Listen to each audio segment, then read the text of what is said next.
Karen. Yes. I think that I might have come to a startling conclusion. Oh? Yes. I have a sneaking suspicion That your irrational fear of Victorian wallpaper and my sudden craving for Mongolian dumplings might be echoes from a past life. No, that's not fair. That dumplings is way better than wallpaper. What, says who? Me? Well, you like No. period stuff. Yes, but Yes. I like dumplings from the old-timey days too. I'm sure. All right. Well, whether it's that way or the other way, it doesn't matter. The point is that in researching today's guests, I learned that apparently our souls have passports stamped with lifetimes that we have completely forgotten about. Ooh. Get this. Our guest doesn't just talk about these past lives or ours. He actually takes us there. Oh. I mean, that could be good or not. No, taking. I mean, for you. Always assume good intent, Karen. Now, we've spoken about quantum healing hypnosis before, that modality that uncovers who we were before we were us. But according to him, releasing that karmic baggage doesn't just change our life. It shifts the whole freaking timeline of humanity. So should we maybe not do it? Or maybe we should. Don't you think humanity needs a little tune-up right now? Yeah, that's true. I just don't want to shift it the wrong way. Oh, I have so many questions because I'm also pretty sure that I was once an 18th century shoemaker with commitment issues, and I need to know how that helps mankind because I'm here for it. You've never seen a past life regressionist. They're quite like this guy, so don't go anywhere. This is going to get deep, trippy, and possibly time warping. Stay tuned. Skeptic Metaphysicians starts now. My name is Will. And I'm Karen. And unlike Mulder and Scully, We both want to believe. so we've embarked on a journey of discovery. We've talked to people deeply entrenched in the spiritual and metaphysical world. We've thrown ourselves into weird and wonderful experiences. I even joined a coven of witches. And wait, you joined a coven? Yep, all in the interest of finding something Anything. that will prove that there's something beyond this physical, three-dimensional world we all live in. This is the Skeptic Metaphysicians. Hey there, I'm Will. And I'm Karen. And welcome back to another episode of the Skeptic Metaphysicians that's going to change your mind about everything. Everything. Everything. Today's guest is someone who quite literally helps people go back in time. Ooh. Yep, his name is Daniel. He's better known as the Past Life Regressionist. He's a certified practitioner of Quantum Healing Hypnosis Technique, or QHHT, and Beyond Quantum Healing, or BQH. Through his work, he helps people uncover the mysteries of who they were in past lives, when they lived, and where their soul has traveled across time. But this isn't just a spiritual history lesson. See, Daniel's mission is to help people release karmic baggage and see their current life with fresh eyes, creating ripples of transformation that stretch beyond this lifetime. Lifetime. He's also the host of the podcast Timeless Spirituality and the star of the Past Life Regressionist on none other than New Reality TV. We are thrilled to welcome Daniel, the Past Life Regressionist, to the show. Daniel, how are you doing today? I'm good. Thanks for having me, guys. Well, we are very excited to talk to you for so many reasons. Yeah? Yeah. Like I mean, what? well, I want to find out why you are and how my life can be easier. I don't know that I like that way of direction. I am teasing. So, Daniel. That's just very interesting. Right? Like, no, but see, you've had a past life regression. I really haven't. So not like, well, I mean, I've been in the group ones. Okay. But I haven't had an individual one, and I didn't think the group ones work because I get distracted a lot. Oh, so well, we have the perfect person to talk to about that. know. Okay, well, Daniel, let's set the scene, the stage, or whatever you want to call it, right? The table. If you have been hiding under a rock for the past 20 years and you don't truly understand what past life regression is and how it helps, help us out here. Set the table for us. Can I ask you one question first? Uh-oh. Ooh. By any chance, do you feel a connection to Genghis Khan? Is that because of Mongolian dumplings? Yeah, I always just think of that. You know, I've the one thing I've been connected to Genghis Khan is only his last name, and only because I'm a Star Trek fan. So all I can think of is go Khan. And I kind of like Shaka Khan. but Shaka that's, Khan too. Yeah, that's another one. Yes, no. But yeah, no, not entirely connected to the Mongolian barbarian known as Khan. Yeah, I mean, it's just me and past life humor. Sometimes it lands, sometimes it doesn't. Okay, anyways, if you've been under a rock for the last 20 years and haven't heard about past life regression, what that basically means is that I or someone like me will take you back to revisit past lives using hypnosis.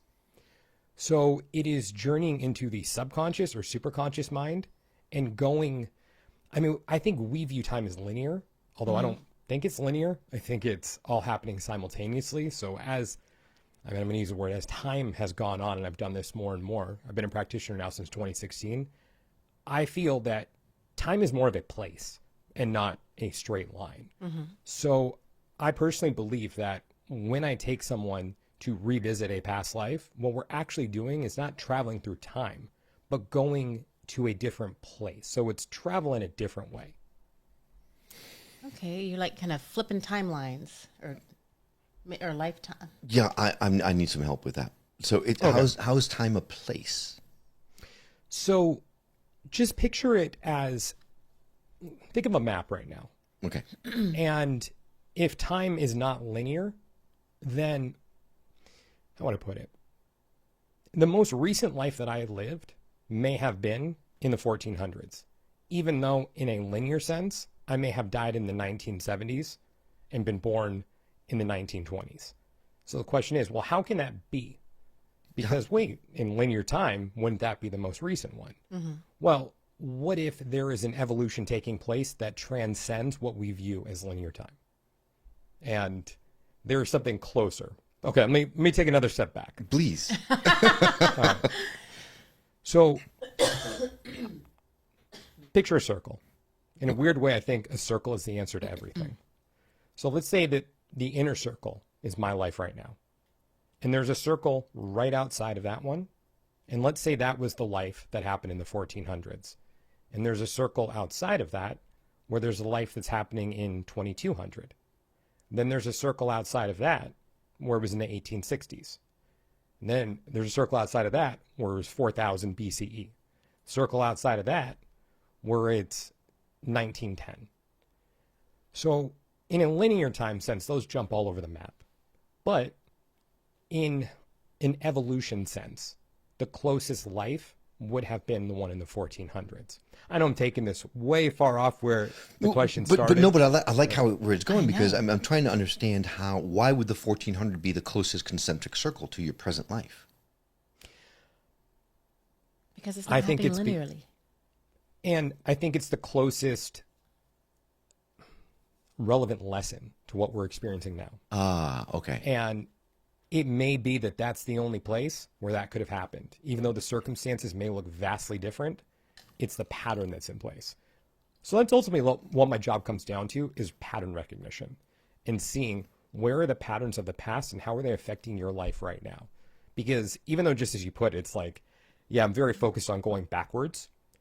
It's really all about the here and now and how your life can be more fulfilling now by looking at what's come before and seeing, okay, I don't need to identify with that person or that pattern anymore. Gotcha. Now I can move forward. Okay, so we're talking about these concentric circles in the scope of a particular challenge that you're going through in this current life. So it could have started in 1910, but then it went to 4000 BCE, then it went down whatever, and then the 1400s, that's the one that's the closest to you, because it's as we jump those timelines, it gets stronger and stronger and more affecting of us as we are experiencing that particular challenge. Do I get that right?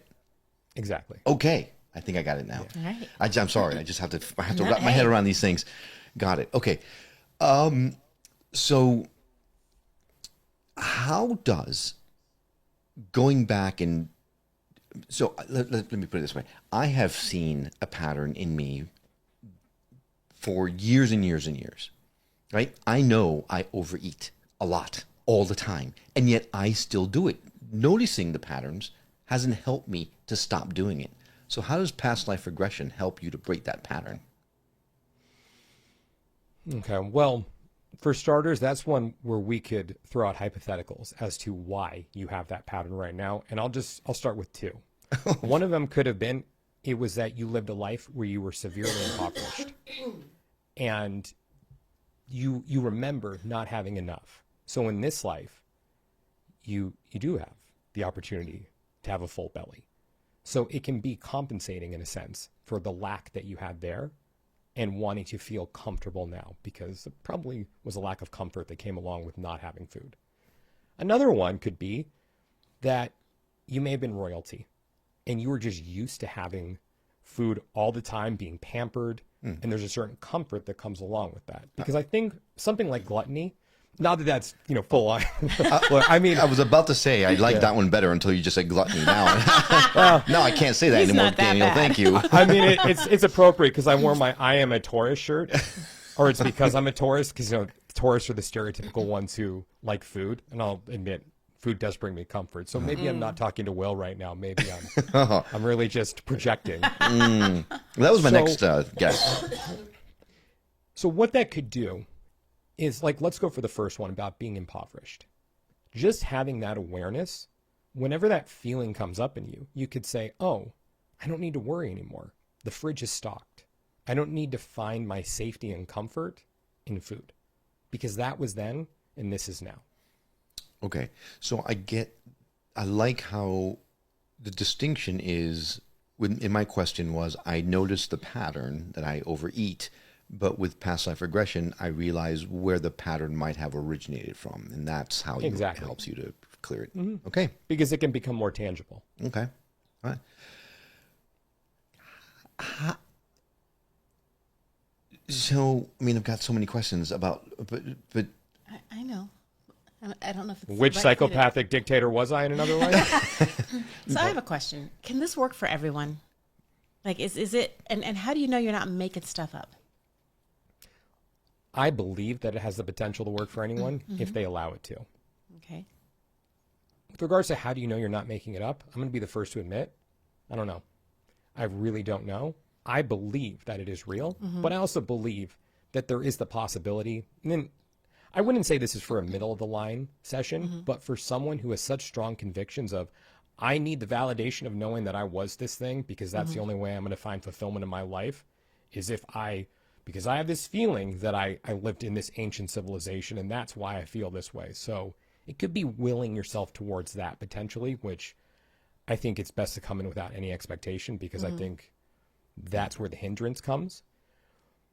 But I also believe it's possible that this is just a projection of the subconscious or superconscious in something, again, to make a feeling or a pattern more tangible for you to understand, and then find a way to move forward. Again, I don't believe that's what it is. I believe it's always a possibility. But at the end of the day, I always tell everyone, I don't care if it was real or not. I care what you do tomorrow. I don't care who you were yesterday. I care who you are tomorrow. So if it helps you lead a more fulfilling life, then awesome. And I think it's always more productive also to walk into a situation like this not thinking in absolutes. So being open to the possibility that it isn't an absolute and fully real, but how do you move forward? And I think that's all that matters, because something is coming out of it to help you lead a better life.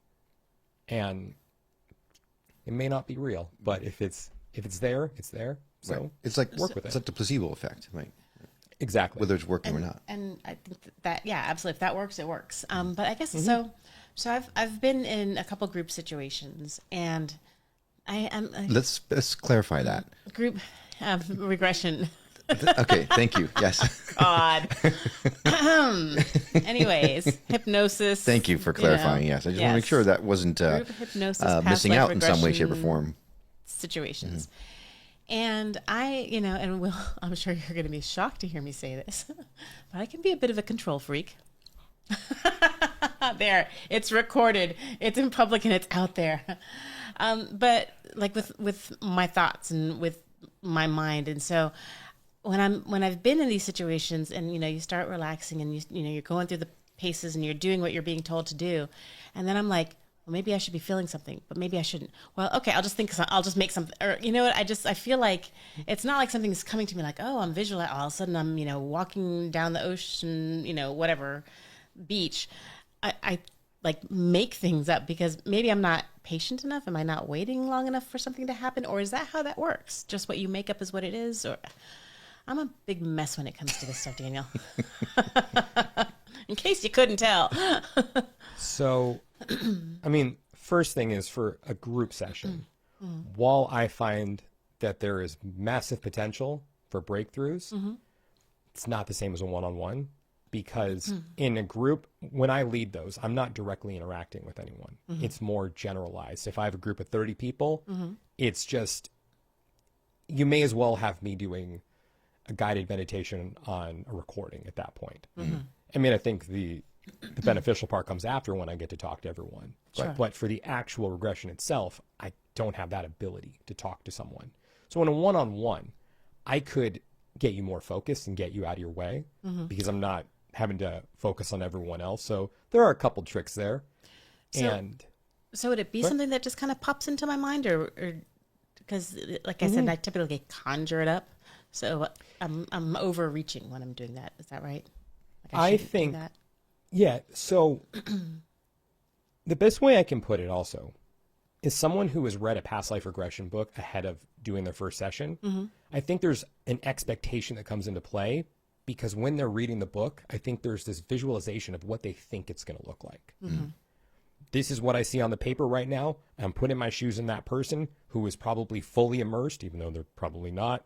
And when I say fully immersed, meaning you are so present where you are seeing everything unfold in front of you, almost like you are standing inside of a movie. Ooh. Like inside of a movie with VR goggles on it, or on you. Right. But what I've found, and for me personally, is when I have a regression, I'm not fully immersed. What I'm often seeing are images that are kind of flashing in front of me. And there's a sense of knowing of what comes along with it. And then sometimes I'll see something play out for a couple seconds, but then it's another image, instead of just a movie. Some people do see it that way. Other people don't see anything. They just feel, they sense when they're there. And again, it's that, here's what's going on. I don't fully see it, but I just have this understanding of what's going on. Okay. So you always feel like you're conjuring something up. That then brings up another question, because the first time I was ever regressed, it happened spontaneously. It was in a group setting. It was actually a Reiki healing circle. I was sitting in a circle, and I instantaneously think I regressed to a past life. But for me, it wasn't a movie. I wasn't seeing images. I was living it. I was the 8-year-old girl who was tied up in the tent, who was dragged out, blindfold removed. I felt the fire, the flames of the bonfire on my face. I heard the screams. I felt the emotions, like I lived it. Is that not a regression? Is that something I made up? Well, I mean, let's also call a spade a spade. You are a magical character. So, you know. Well, yes, I know, but of course, but is it because that sounds very different than what you were talking about. I don't think the validity is taken away just because it was spontaneous. I think, if anything, that is probably the best way to experience something like that, because you weren't going in with any expectation of, oh, I'm going to see a past life. It just happened. Right. And, being in a Reiki circle, maybe something was opening up for you at the time. But I didn't see it in a movie screen. I didn't see images. I was there. I was living Maybe it. you astral projected. No. That is not what astral projection is like. I refuse to accept it, because I won't know. Because I didn't fly. I didn't. It wasn't cool. It was bad. It was bad. No. So anyway. And I'm getting from what you're saying is that different people can experience a past life regression in different ways, because just because I experienced it one particular way doesn't mean that Karen's visions isn't still just as valid, right? Exactly. Yeah. So walk us through the process when you're putting someone through a regression. Okay. So first thing I do is I send someone a pre-session questionnaire. I'm going to kind of describe this in a nonlinear fashion right now, because at the very end of the session, we go speak with your higher self, the superconscious, the subconscious. I think terminology still can get a bit wonky, because I still don't think we fully understand what it is we're communicating with. So it's all the above. And it's the questions you have about your life. The way that I put it is, you can ask anything and everything. The worst answer you can get is no, it's not time to get that. And it could be as simple as, why is my favorite color blue? Why did my 5th grade teacher hate me? Or why do I feel so out of place when I'm standing on a beach? And so on and so forth. Why did I have a dream like this? Just whatever you can think of. Anyways, if we go back to the beginning of the session, I spend anywhere from usually 1 to 3 hours talking to you about who you are in this life. I need to understand the story of who you are now because of the patterns that take place. Because, what you got? 1 to 3 hours of just getting to know me? Yeah. Is there bourbon involved? Because that's a long time for me to talk about me. I mean, look, I tell everyone no alcohol 24 hours beforehand, but I'm not there with you. So, I mean, unless you were like, do you want to know about my life? Like, you know, I may not know. So, you know, don't ask, don't But tell. that's an awful long time. I mean, Yeah. do you have to take that long to do it? And I'll tell you why I'm asking, right? As you know, I'm very, very, very pressed for time. But something like this really calls to me. I would love to explore this kind of thing. But I don't have 1 to 3 hours to talk to you about my life. Because then on top of that, we get the regression on top of that. And then after that, then you talk to me afterwards. So is it, I mean, I understand how deep it would go to take that much time into it. But is it possible to do it in a shorter period of time so that, you know, I can... Yeah. Oh, it is. So I got about 10 minutes. It's a You light good? version. 10 minutes? Well, I can't even get you in 10 minutes. So the issue with that is I'm going to miss things. Just I'm going to miss things because I'm not going to understand who you are, because you are my eyes and ears in there. Meaning I am deciding where we go based off of what you say, because you are the one having the experience. So if I don't know about your relationship issues and there's something that pops up in the life that you're viewing where it's, oh, this is the relationship that's playing itself out right now, I may not know to explore that because I don't know that that's a pattern that you have. So it's always about that pattern recognition. So yeah, it can be beneficial still because maybe you'll understand.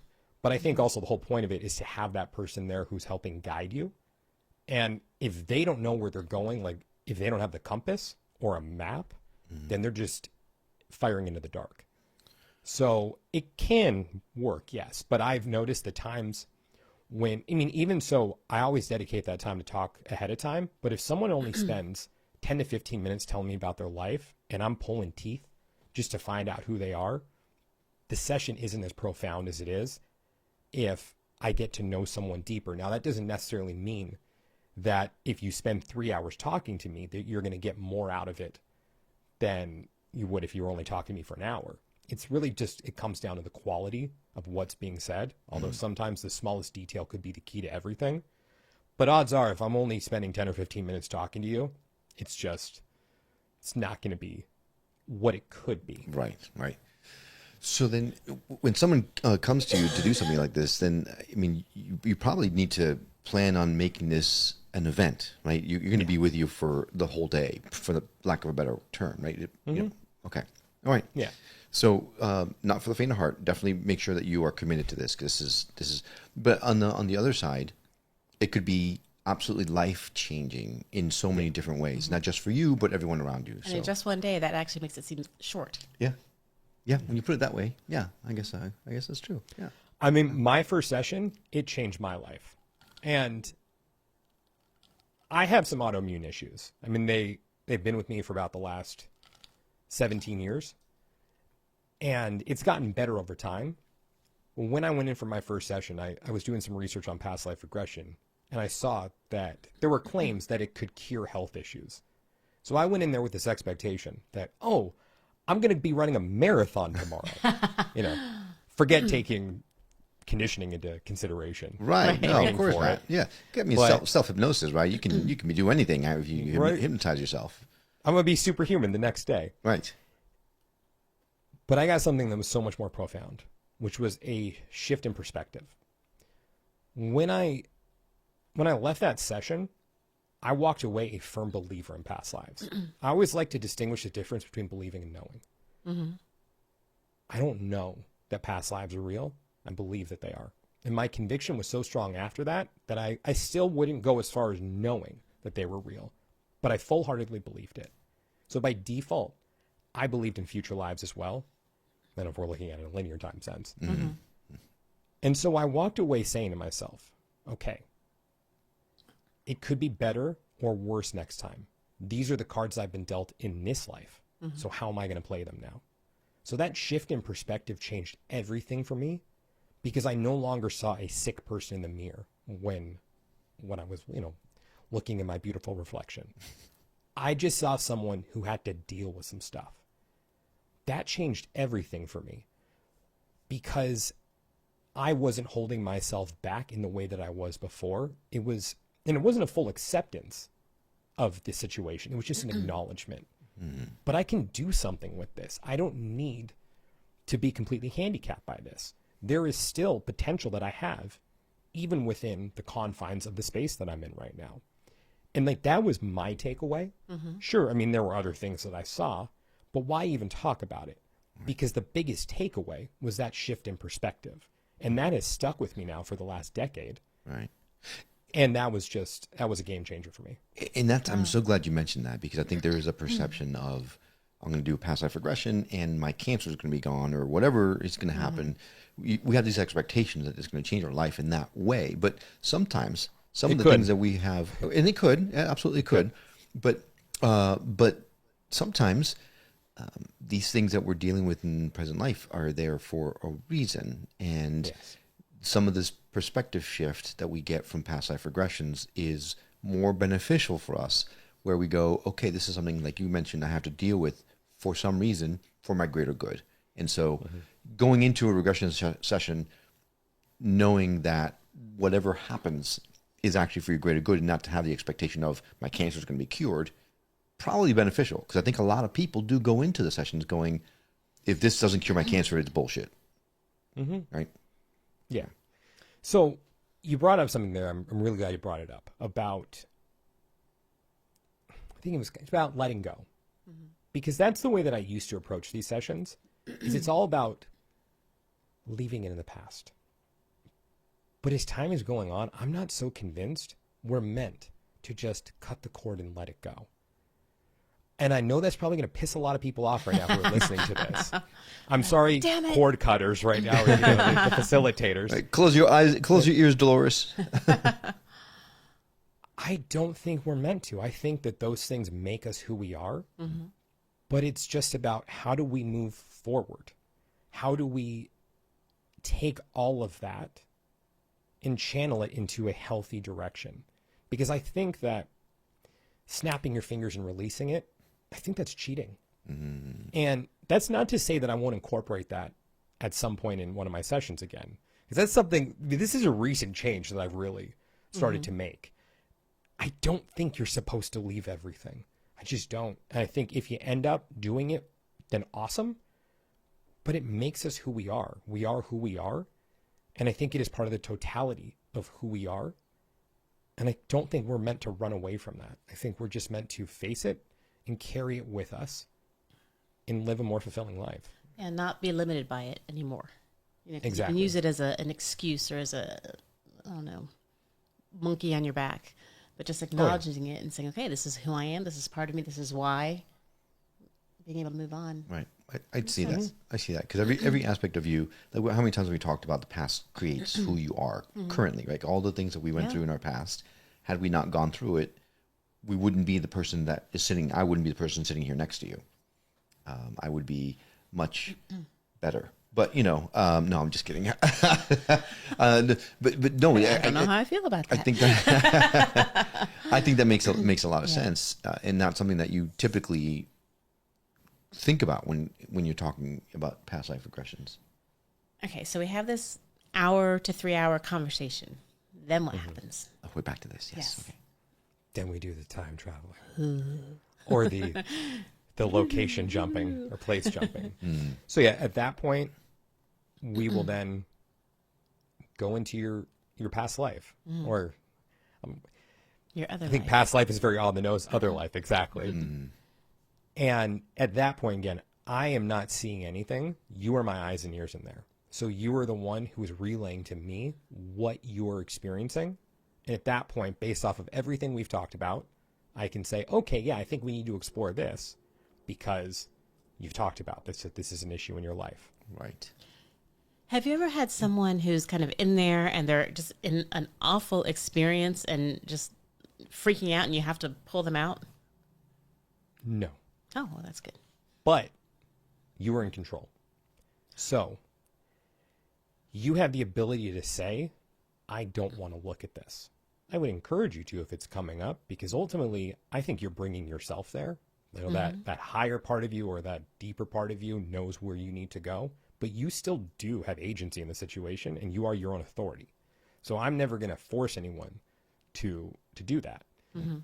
And I mean, with the jolting part, I think it's not as, even though you can be immersed, like, Will, when you said that you were feeling the fire, it was, you knew that that was happening, but it's not like your skin was burning off and melting off as well. So thankfully it wasn't me in the fire. As I was getting closer to the fire, I felt the heat of it. Gotcha. You know?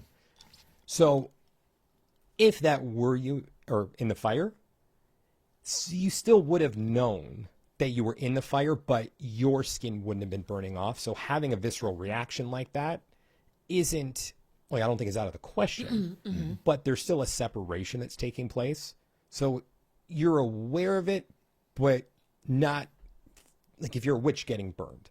And that's what was happening. Yeah. And in fact, I did throw myself in the fire and I didn't feel it because it was so, okay, people are going to ask now. So it turned out in the past life regression or whatever I was experiencing it, I was tied up. I was inside a tent with a bunch of other young girls and some sort of Huns or something. Some people pulled us up. We were blindfolded, pulled us out from the tent where we started feeling the heat. They pulled our blindfolds off to show us that our teacher was being burnt at the stake.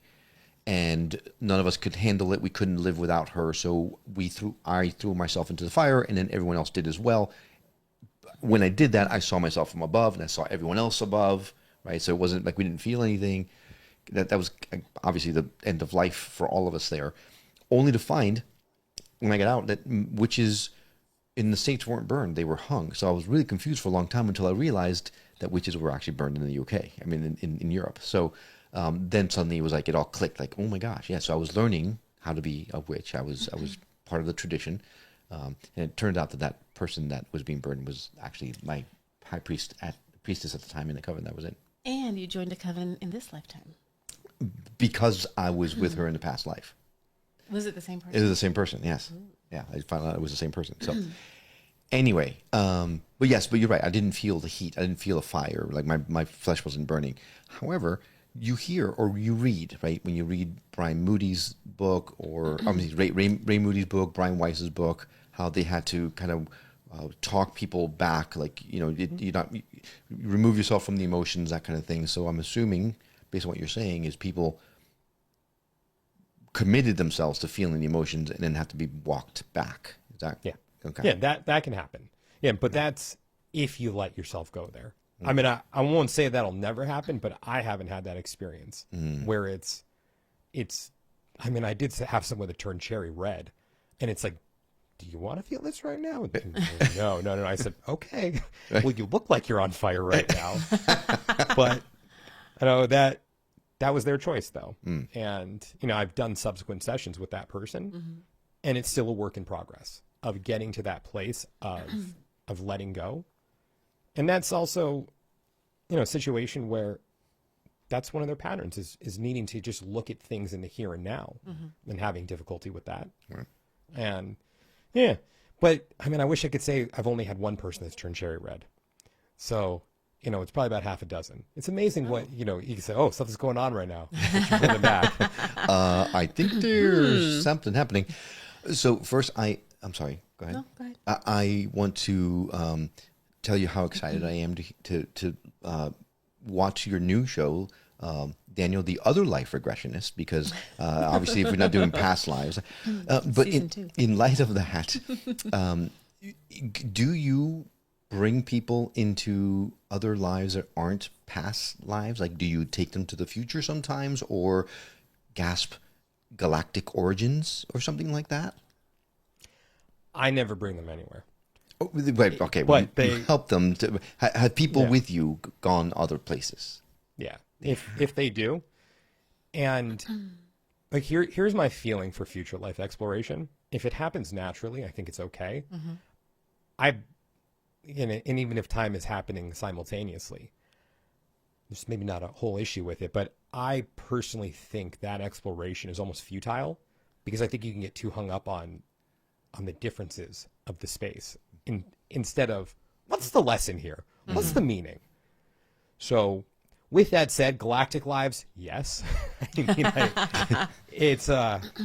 it's always interesting, to hear the description of feet or lack thereof. Really? Okay, Yeah. Feet. I'm not a foot guy, so we don't No, have to talk I about wanna this. hear this, No, though. Yes, we do. don't have to talk about Well, this. Okay, before we get into the group stuff that you were talking about earlier, the basic process of dropping someone into another life or a past life is first they look at the space. So it's observing their surroundings, and then it's orienting yourself into your body. So the easiest way to do that is to have you look down at your feet, and not your feet as you are as Will or Karen, but the feet of the person who you were in that life, in that space. Oftentimes, The body that you're inhabiting in that particular time period or that particular place that you're at. exactly. Most times, it's I'm wearing sandals, I'm wearing shoes, I'm barefoot, but then there are those lives where, oh, I have web feet, or oh, my feet are green, or oh, I only have 3 toes and they're very long. Oh, I'm a cricket, a big cricket. I was going to ask that if people end up being an animal or something. If you've had that. Wait, I mean, yeah, that happens too.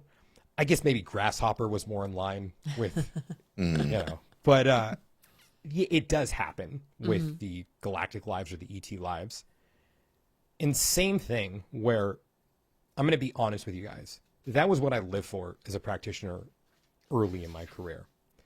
I was used to get very disappointed when it's, oh, here we got another love story again on Earth. And another person falling off of a waterfall, and another person getting their head chopped off. And I lived for those galactic lives because it's like, wow. But does it help? Yes. But at the end of the day, is there a real difference that's made in your life in the here and now, knowing that you lived a life on another planet? I think there is an argument to be made for it, but only if it's very short-lived. If it's an acknowledgement of, okay, I've come from elsewhere. Okay, got that. I'm a human. What do I do with my human life? And I think that's where I got very hung up early in my career, was just got to understand origin, got to understand purpose, got to do this. And so now when galactic lives come up, I'm never asking the question, what's the name of your planet? What do you call your race? It's because it's still getting to the heart of, okay, there's a reason for seeing this if it's not being completely willed and forced. But the other part is, how does this help you as a human right now? How do you move forward in your life as a human? How does that make you a better husband, a better wife, a better father, a better mother, a better friend, and so on and so forth? So I think that that's the most important part. Of course, there's just part of me right now that's saying, hey, let's talk about all those galactic lives that I've encountered over all those years, because I know the audience loves that one. Yeah. Oh, yeah. Let's bring in the viewers to the Past Life Regressionists on New Reality. Yeah, that's part 2. That is the other life regressionist that will come through. But so then, I'm sorry. Go ahead. No, I was just going to say, so you can go to multiple lifetimes in one session? Mm-hmm. Okay. Most people that I work with now go to multiple lives. And I want to piggyback on something really quick. The application of living your best life now and how to move forward. I have become a very lame interviewee in many respects because of this deep sense of responsibility that I feel. Because in a lot of my other lives, I've kind of squandered being in a position of authority or responsibility and not necessarily done what would have been the best thing to do. May have been acting from more of a place of vanity and control and just really want to exploit the power that I had. So instead of asking myself, how can I help uplift everyone and help them be as amazing as I am in my other lives? No, this one, Daniel, this one. I'm still working on it. It was, how can everyone look up at me and tell me how wonderful I am? And I really try to apply that lesson, not to who I was, because it doesn't matter who I was in those lives right now. Do I believe that I know? Yeah. Could they have been people we know in history? Maybe. Maybe not. Doesn't matter. It doesn't matter who they were. All that matters is the lesson. So that's what I'm trying to carry forward now as a practitioner, especially being in a more public space, because I think that's what's getting lost in this practice, is the deep healing work that can actually happen instead of the spiritual clout that we can bring of saying, oh, I was part of this group, or I was this and this and this. Is it cool? Yeah. But I think it's being lost. And that, again, that's not saying there's anything wrong with talking about it. But through what lens do we discuss it?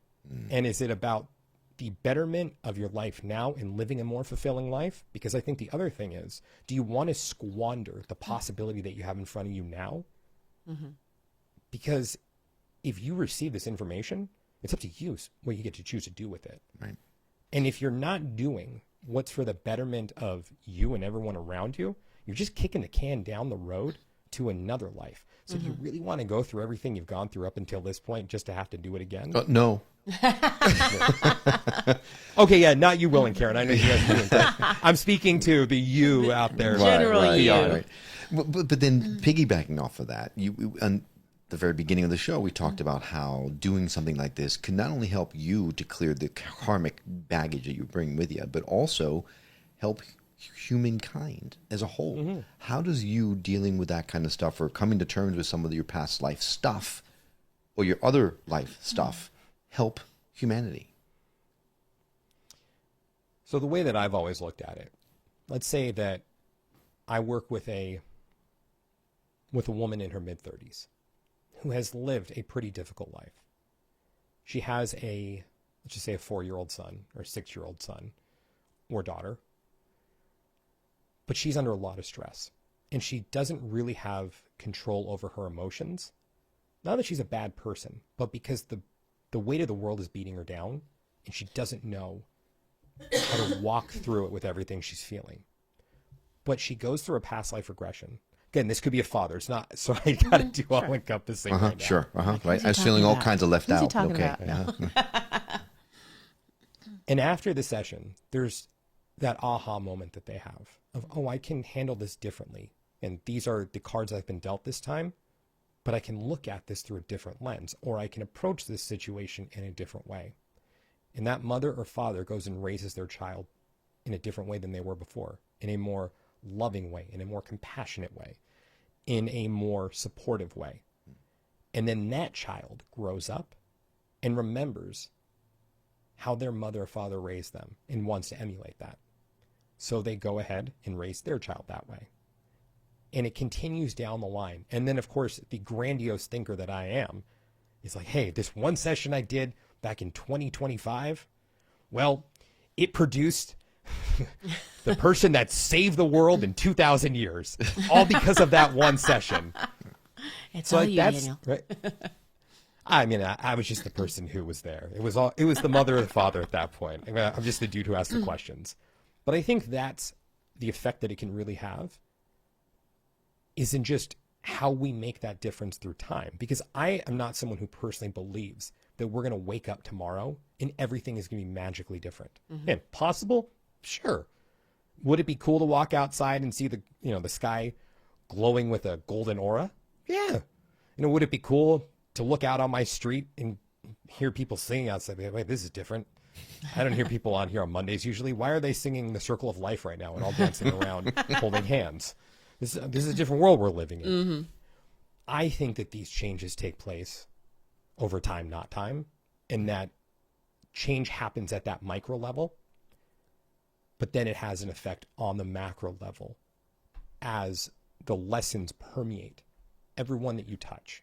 And if you smile at a cashier in a different way instead of being a jerk to them, you never know what that could do for that person, because they may have gone home and killed themselves that night.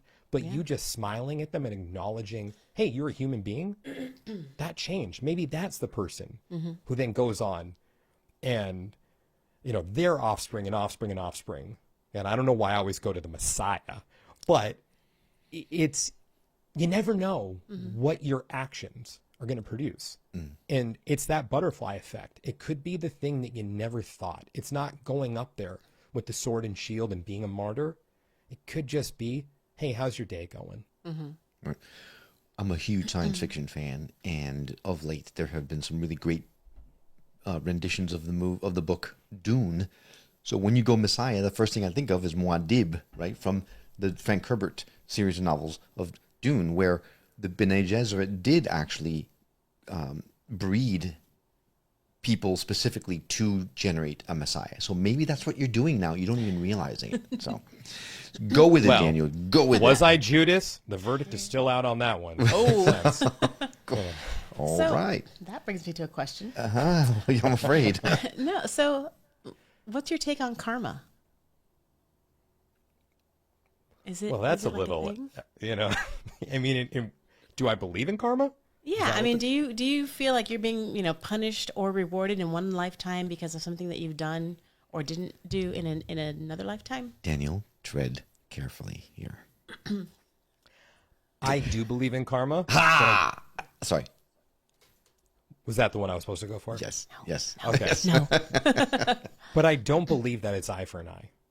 I believe that us stupid humans could never understand what karma actually is. I think we're limited by our pea-sized human brains. And it's the belief versus knowing. When I say, again, I'm really talking about me right now. Everyone else, you guys probably have it down. I don't.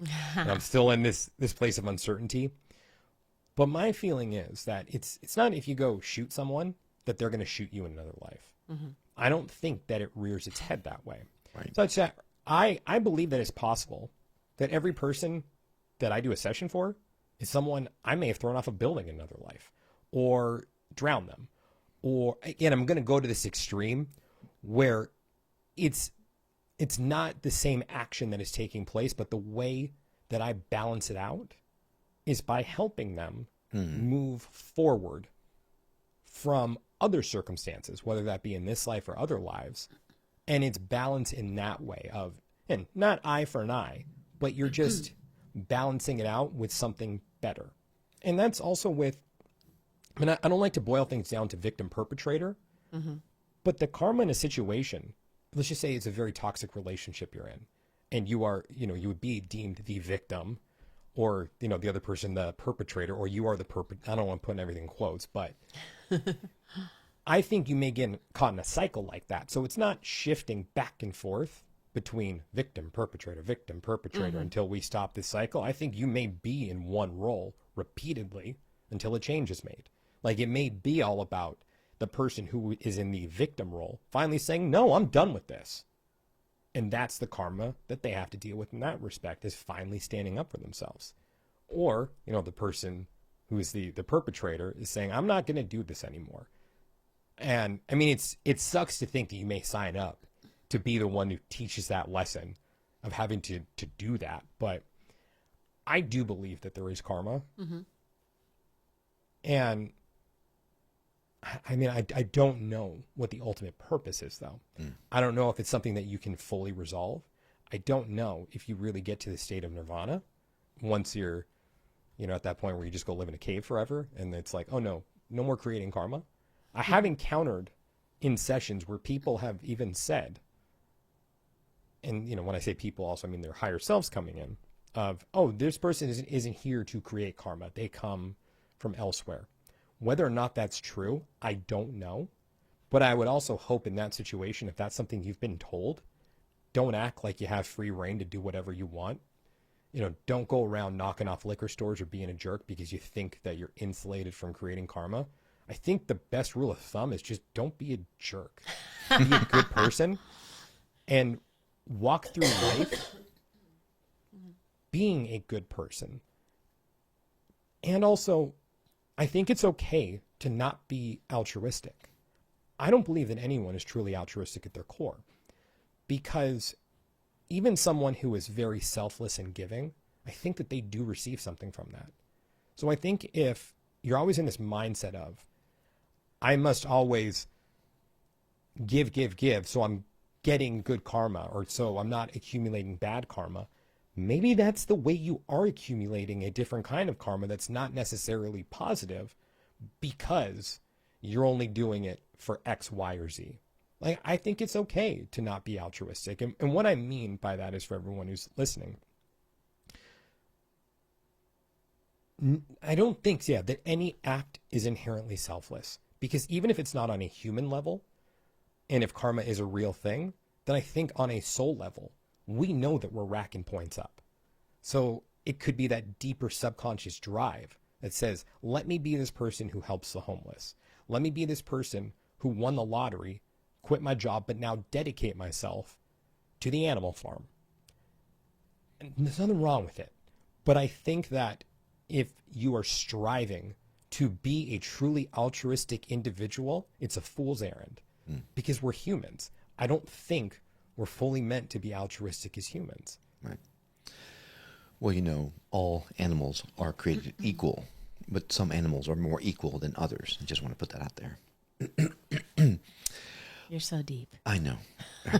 George Orwell. Anyway. Can I tell you the one expression that really, this has to do with animals? Whenever someone says a dog doesn't know that it's a dog, that really gets me, because I'm like, how do we know that a dog doesn't know that it's a dog? How do we know that when a dog isn't, is licking itself, that it's not doing quantum physics in its head? How do we know that? How do we know that's not their way to open up portals to other worlds that we just can't see? How do we know that a dog doesn't know that it's a dog? I would say that if we're talking about a cat, I would totally buy the portal thing. A dog, however, Right. Well, we're on the rung. But Daniel, we're getting close to time. I want to make sure that we talk about the benefits that people get when they have a regression with you. Can you share with us some of the most dramatic results that you have seen in your travels? So, yes, there have been health turnarounds, stuff that would defy what's logical, where it just happens. And again, it's nothing I would ever guarantee, because I don't think it's a part of everyone's journey, but it happens. But there was one session that changed my life. And this was a session that I did back in 2018. And like I was saying earlier, I used to be so focused on the galactic lives and the ancient civilization lives, because anything else was just stupid. And boring. Another one. And I had this session with this girl. And I mean, I can talk freely about this one because I've had her on my podcast. Otherwise it's like, sure. I stay tight-lipped. Sure. Her name was Kaylee, and her fiance had passed away, I think about a year prior to the session. And she was getting into all the spiritual stuff and reading Michael Newton, his book, Journey of Souls. And when I met her, she didn't think that her and her fiance had ever had lives together. And it's like, oh, Kaylee. We'll see about that. Uh-huh. And when we went through her session, she saw him in other lives. And he was encouraging her to move forward. You don't have to just hold on to me. I'm always going to be with you. I'm always going to love you. We've been together before. We'll be together again. And I did a couple more sessions with Kaylee. And a couple of years later, he came forward again. And he said to her, I'm going to show you the essence and the energy of the man that you're going to marry. Here it is. And what I mean by the essence, it was that feeling. So when he kind of flashed that to her, I said, okay, I want you to remember this feeling right now, because she's someone also who can pick up on the subtleties around her. And lo and behold, she met him very shortly after that. Ended up marrying him. So her ex-fiance, the one who had passed away, came through to show her the man that she was going to marry and saying like, I got you. I got you. I'm here to show you the man that you're going to marry. That's how much I love you. I've been on this journey with you, even though I'm not here with you anymore. It's okay. You got this. And they got married. They have a child now. And that to me was just being a part of that journey was just, and I know it's not flashy, but even for me, I'm a musician. And Kaylee asked me to perform at their engagement party. So just feeling like I was a part of this journey and that there was something bigger to all of this, and seeing a woman who was grieving find love and happiness. And it's not to say that it was because of the process, but what I can say as a fact, again, there's a difference between believing and knowing. I can say for a fact that had that not happened, it may not have come in the time that it did. It may have come a day later or a week later, a month later, but it did happen in the sequence that it happened. And it happened. Yeah, so that to me. Yeah, or she might not have been open to it. You know, she might have felt the guilt and, you know, would my ex-fiance really want me to marry someone else? But kind of having that, not just approval, but here, you know, might have been her more open to recognizing those energies and to, you know, being, you know, accepting of them. For the record, Yeah. I'm not okay with it. I'm just putting it right out You're there. still here. It's on camera. Yeah, that's right. Not okay. Right. Anyway, Daniel, this has been amazing. We have about 52 more questions that I can't get to, but maybe we'll have to have you on again. If someone is interested in reaching out to you to work with you, what's the best way for someone to do that? Through my website, thepastliferegressionist.com. And if you guys have questions, you can reach me on Instagram at The Past Life Regressionist. Definitely go watch my show, The Past Life Regressionist, on New Reality. Woohoo. And my podcast is called Timeless Spirituality. Check out the episode, The Heart Will Go On. I believe that was the one where we went into depth about the story that I just told you guys about. And I now have a YouTube channel at The Past Life Regressionist where I've got some guided meditations up. Cool. So, yeah, guys, just thank you for having me on. I love being a part of New Reality. Everyone on there is great. I hope everyone goes and checks out New Reality. Well, I hope everyone listening goes and checks you out because you are just a fantastic person. You know, whether or not you're like a hardcore believer in this stuff or you're just curious, you are safe with Daniel. He's a good person. He cares about who you are. Yeah. And he's the place to go for this. Yeah, and I think we're going to go a little bit long because we have a story I want to share. We did a New Reality TV summit a few weeks ago, and you closed the whole shebang with a group regression. And in that particular point, our daughter happened to be in the room, and she participated with the regression. This girl is 14 years old. She knows nothing about this life. And to say that she was affected is saying it lightly. She was lost in the experience. Very emotional. I don't know. I don't want to say the word experience again because I keep saying it, but she was shaken. Yeah, she was completely shaken to the point where, like, the rest of the time, you had to walk her off the ledge. So it's shown, but it wasn't bad. It wasn't like a bad ledge.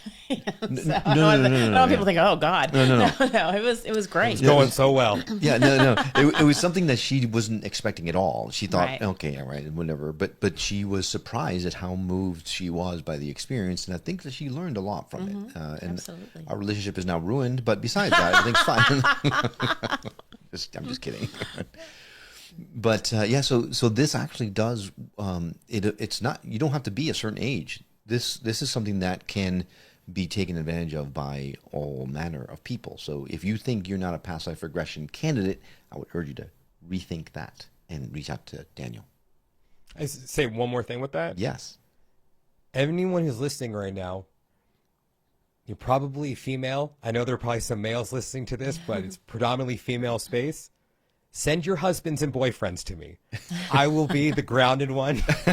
She's gonna fix them. Woo woo for them. He's gonna fix them for you. Right. I'll I'll help you get to that place where you guys can talk about at the dinner table or when you're in the car, and send your husbands and boyfriends to me. And if you want to have a session, that's totally cool. You know, all are welcome. I don't discriminate, but yeah. That's a really great idea. Well, here's a question. Have you ever done couples regression? No. Just no. Nope. I mean, I could do it in a group setting or with the group method, but I can't directly interact with both of them at the same time. Yeah. Because, it's like my head would be on a swivel. It's like, I'll be right back, Right. That'd be cool. Maybe in the future there'll be technology that allows you to go into their regression with them. Oh. Like, was it Dreamwalker or Dream? Like Inception? Inception. Or Inception, yeah. That's a much more modern version of what I was... Like 1981. Yes, it was an older version of what I was talking about. But all right, Daniel, this has been amazing. You are amazing. Thank you so much for being on the show. And hopefully people will reach out and get to experience you, because I've never met a past life regressionist quite like you. And I say that in a very big compliment. So thank you for what you do. Thank you. Okay, well, that does it for this episode of the Skeptic Metaphysicians. Thanks for coming along on this journey beyond the veil. If you're enjoying the ride, don't forget to visit us at skepticmetaphysician.com to dive even deeper into the world of metaphysics and spiritual awakenings. Follow us also on your favorite social media platforms. We're always sharing mind-expanding content and behind-the-scenes fun. And if you're craving connection with like-minded seekers, join our community. The link is on the show notes. And hey, if you're feeling the vibes, help others find us by leaving a review on Apple Podcasts. It makes a huge difference, and we would be so grateful. Until next time, keep questioning, keep seeking, but most of all, keep your mind open.